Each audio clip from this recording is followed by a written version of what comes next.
Tubahaye ikaze mwe mudukurikiye muri uyu mwanya aho muherereye impande enye z'isi, tubabwira ngo amahoro y'Imana nabane namwe. Twe rero turi MGR Lobby, tubahaye ikaze mu kiganiro tugiye kugirana gato n'umukozi w'Imana hano turi buze kubaha. Ariko mbere yuko dutangira tubabwira ngo niba mwifuza kudukurikirana cyangwa se mwifuza kudushyigikira mu buryo bwose, mwajyaho hasi gato ku kabuto gatukura mugakandaho subscribe ndetse mukagira like na share kugira ngo musangize ibiganiro tubagezaho umunsi ku munsi ku bantu bose baba babyifuza. Twakira umukozi w'Imana rero, n'ikaze mukozi w'Imana. Akoze kuduha ikaze, Imana ibahe umugisha. Turabishimiye kubana namwe, Imana ibahe umugisha. Amen. Natangira mwibwira abadukurikiranye, se turi kumwe nandi uyu munsi. Amazina yanjye ni Revera Pasteur Renzo Emmanuel,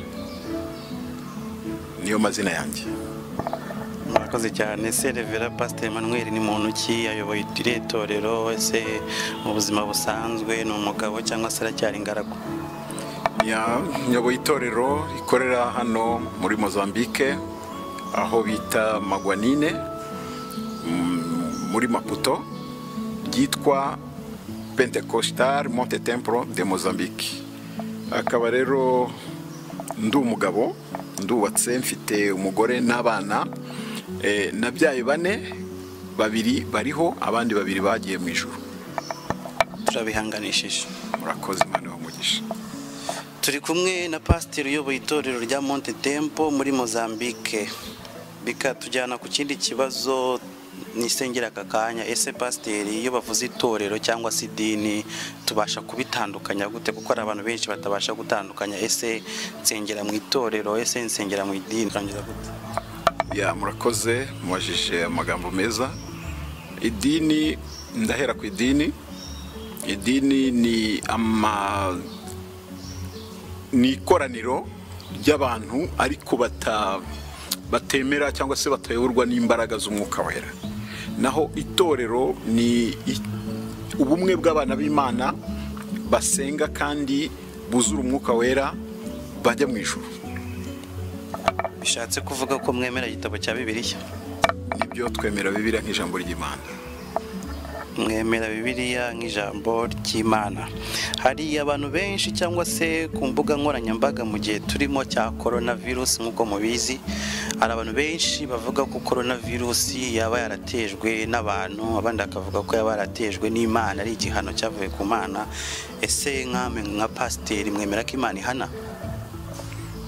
Coronavirus yaje ari indwara, ariko mbere yuko coronavirus iza, abantu benshi basenga babashije kugira ibyo bahishurirwa cyangwa se ibyo babwirwa n'Imana, kuko Imana yavugaga ko izanyuraho, ko Imana yiziye kubera ko abantu basuzuguye, abantu bitwaye nabi, batagifite igihe cyo guha Imana ndetse badashaka no kumva iby'Imana, ahubwo bahinduye iby'Imana nkaho ari ubusa, bafite ibindi bararikiye.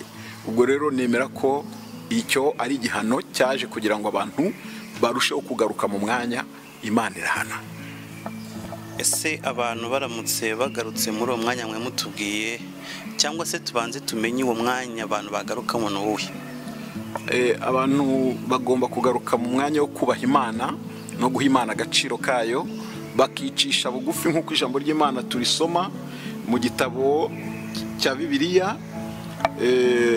Hano handitse Amateka 7:14 ngo maze abantu banjye bitiriwe izina ryanjye nibicisha bugufi bagasenga bagashaka mu maso hanjye bagahindukira bakareka ingeso zabo mbi, nanjye nzumva ndi mu ijuru mbababarire ibicumuro byabo mbakirize igihugu. Bantu mudukurikiranye rero, turayibutsa ko turi kumwe na pasiteri uyoboye itorero rya Monte Tempo muri Mozambique. Turi kumubaza ku kibazo cya coronavirus, atubwiye ko ishobora kuba ari igihano cyaturutse ku Mana kandi bishobora kuba bifite n'umuti. Hari umuti uriho ku buryo Imana ishobora kwigarura ikaba yababarira abantu batuye isi, ariho yadusomera agatubwira ko abantu baramutse bagaruye ukwera kw'Imana mu isi, coronavirus ishobora gufaho. Turabashimiye pasiteri. murakoze cyane, Imana ibahe umugisha. Hari ikindi kibazo cya nyuma twifuzaga kubabaza, abantu benshi bakunze kutubaza. Hari ijambo muri rivuga ngo imfatiro iyo zisenywe umukiranutsi yakora iki? Abantu benshi bibaza ese izo mfatiro ni izihe? Ese umukristo amaze kumenya ko zasenywe yabasha kubigenza gute? Mwamubwira iki gihe nk'iki ngiki? Ni koko nk'uko iryo jambo ry'Imana riri muri Zaburi rivuga ko imfatiro z'isi iyo zisenywe, icyo umukiranutsi akwiriye gukora ni ikihe? Ni ugusenga. Umukiranutsi akwiriye gusenga. Ntago ibi bihe turimo, ibi bihe ari ibyo kurangara, ahubwo ni ibyo kubana n'Imana, ni ibyo kwegera Imana. Kandi imfatiro ni ibibazo byugarije isi. Ni ukuvuga ngo isi nimba itewe n'ibi bibazo nk'uko tubona indwara n'ibindi n'intambara n'ibindi, icyo gihe umukristo cyangwa se umukiranutsi icyo yakora ni ugusenga Imana kugira ngo Imana imurengere cyangwa irengere n'abandi bose. Turi kwenda dushatira umusozo, nkaba nabazana ise mushumba ubutumwa mwageza ku bakristo mu gihe nk'iki ngiki turi no gusoza, ni irihe jambo mwababwira? Icyo nageza ku bantu bose bari kutwumva, cyane cyane abakristo, ni uko ari igihe cyo kuba maso. Umwuka aravuga yeruye ko Yesu aje kandi aje gutwara itorero. Ni ukuvuga ngo abantu benshi bararangaye. Icyo bakwiye gukora rero ni ukuba maso, bakongera bakegera Imana, bakareka ibyabarangazaga, maze bagashaka gukiranuka kw'Imana muri bo, kugira ngo impanda nivuga cyangwa se urupfu ruje cyangwa se habayeho gutwarwa kw'itorero bazasangwe biteguye. Amen. Twari turi kumwe n'umushumba pasiteri uyoboye itorero rya Monte Temple.